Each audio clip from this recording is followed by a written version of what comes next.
So we're going to talk about the classification of the choledochal cysts. So type 1, the whole extrahepatic bile duct is dilated.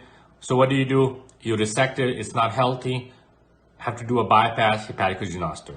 Now type 2 is a true diverticulum. So basically you resect the diverticulum and you're left behind with the healthy bile duct. Just make sure where you resect it, you don't narrow the duct too much and not cause a stricture.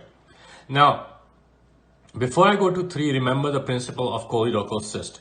You cannot drain them because the risk of malignancy is 11%.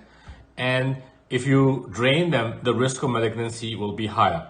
Guess what's the management of type 3, which is diverticulum in the very distal portion of the bile duct protruding into the pancreas and the duodenum. So the treatment is ESCP, synthyrotomy, and if you cannot do it via ESCP, do surgically. Now, why do you drain it? Because the risk of malignancy is actually the lowest. So type 3 management is easy to remember that it is contradictory to the main principle of management of choledochal cysts. Now, before we go to 4, we're going to study 5 because 5 means intrahepatic bile duct dilatations. And they are multiple. So therefore, what do you need to do is a liver transplant. Now 4, you have these cystoceles or dilatations, both intra and extrahepatic. If it's just extrahepatic, it's B.